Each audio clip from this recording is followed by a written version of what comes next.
Hi everyone! Welcome back sa aking YouTube channel! Haba ng panahon, no? Ito na naman ako. Ang tagal ko na gumawa ng video. Sana nandiyan pa rin kayo. Ayan. So, welcome back sa aking YouTube channel. Please don't forget to subscribe and hit notification para update po kayo sa aking mga video darating. Kahit na hindi ako updated sa mga video na lagi akong late. So, yan.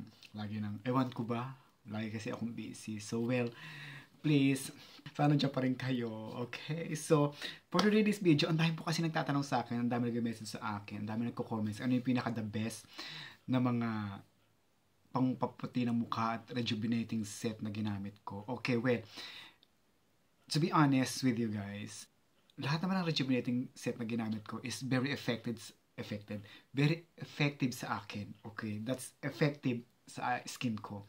Kasi ang skin ko hindi naman siya mahirap na kapal ang skin ko, pero nakikita ko talaga yung result sa skin ko, yung rejuve na ginamit ko. So, ayan. So, I will share to you guys na some of the rejuvenating set na this is one of my favorite rejuvenating set na ginagamit ko. So, wala ako ngayon dahil in-order ko pa sa Pilipinas. So, but so far, I have one. This is, what you call it? Fairy Skin. Okay, Fairy Skin is one of my favorite. Okay, Fairy Skin. Yan. So far, yan ang ginagamit ko ngayon. Kasi, ito yung nakita kong meron pa akong available na rejuvenating set. Kasi naubusan na ako ng rejuvenating set. Ito yung isa sa mga naka-stack sa akin na rejuvenating set na natitira. So, ayan. Fairy Skin is nice. Ultimo sa lahat ng sunscreen, yung day cream, yung kanyang toner at saka yung sabon is perfectly nice. So, isa yan sa mga paborito kong rejuvenating set. Kasi yan, at the same time, hindi siya masyado nagbabalat. Mahapdi siya at sakto.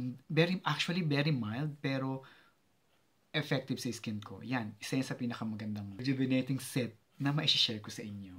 Yan, isa yan. The second one is kauubos lang. Hinahanap ko ngayong bote. Okay, the second one is one of my favorite. Talagang totally this is one of the strongest rejuvenating set na ma-share ko sa inyo is Dr. Alban. Yeah, Dr. Alban is the best one na rejuvenating set na actually in-order ko na naman. Umorder ako ng 5 piraso ata, 3, hindi ko matandaan. Umorder ako sa Pilipinas. Kasi alam mo, dito naman ng rejuvenating set sa UK, mabibili ko lahat ng gusto ko. Ang mahal! Alam mo yung presyo ng rejuvenating set na pag bumili parang bumili ako ng 5 box sa Pilipinas. Diyos ko, i-convert mo sa pesos, parang 1.5 isang box na gano'n. Ang mahal, 1,500, 1,600, something like that. Hindi pa kasama yung shipping fee dun, ha. So, yan. Rejuvenating, yung Dr. Alban, isa yun sa pinakagusto ko.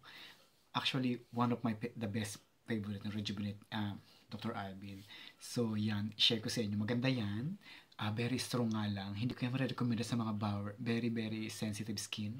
Kasi dahil mapapamura ka sa sobrang hapte. Yun ang experience ko, ha.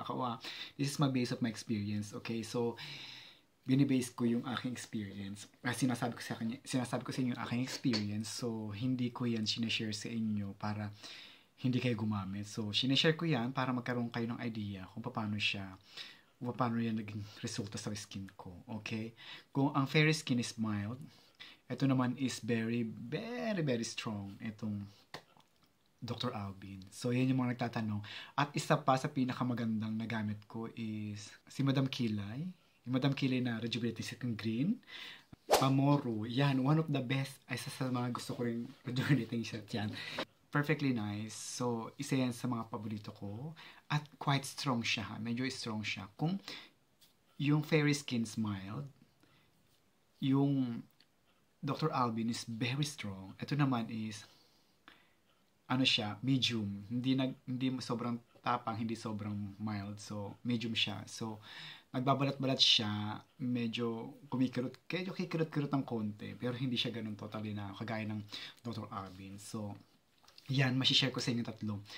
Yan, yung tatlo na rejuvenating set na yan, ang isa sa mga paborito ko na ginamit ko sa aking journey sa mga rejuvenating set. So, that is Fairy Skin, Dr. Alban, at saka itong Mamoro. Yan, tatlo na yan. Pero guys, lahat na nagamit ko doon sa aking mga review is lahat maganda sila. Okay, lahat sila is very very nice. At lahat sila is perfectly nice sa aking skin.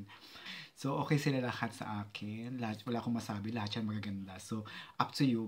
Pero siyempre, kung gagamit kayo, is depende yan. Kahit itong mga paborito kong rejuvenating set, is maganda sa skin ko. Hindi ko lang alam kung maganda sa inyo. So, hindi tayo magkakaparehas ng skin type, no? So, baka mamaya is hindi pala maganda sa inyo. Okay? So, that's really all, guys. So, kasi ang dami-dami nagsaset, ang dami nagsabi na nagme-message, ang dami-dami nagko-comment sa akin na one by one kung inaano. So, ayan sa mga share ko lang sa inyo. Pero ang in-order ko sa Pilipinas is yung Dr. Alban. So, ngayon, share ko lang sa inyo muna, guys. So, isa sa pinaka-paborito kong ginagamit, ang vitamin C, ayan. Vitamin C. So, Garnier. So, ewan ko lang kung meron sa atin niya. I think meron to sa atin, no? Medyo pricey. Pero binibili ko to pag sale.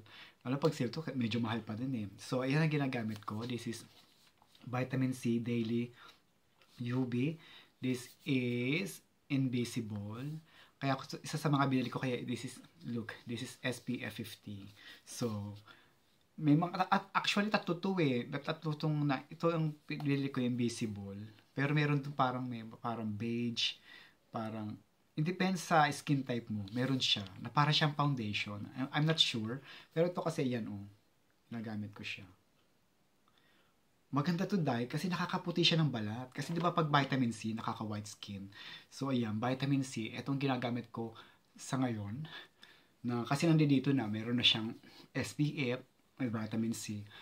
At saka dye, ang magandang gamitin nyo sa umaga is vitamin C. Okay?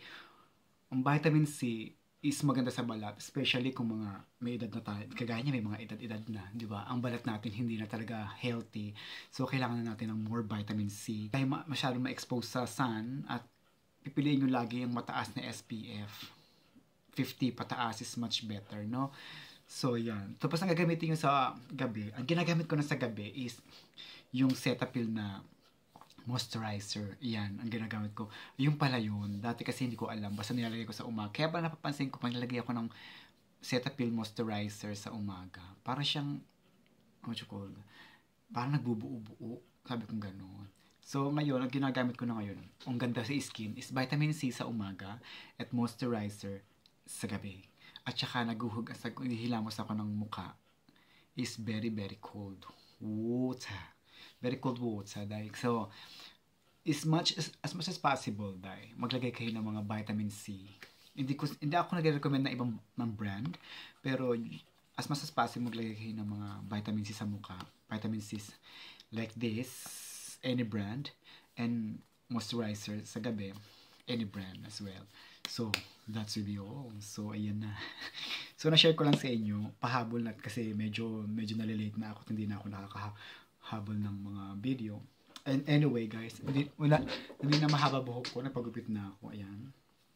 Hindi ako napagupit, ginupit ko to actually. This is, yung dito, yung ganyan, This is a layer. Maraming silang tawag dito sa gupit na to. This is a layer, butterfly cut, feather cut, ang dami-dami sinasabi. Basta, yung may salay-salay. Basta yung may ganon-ganon.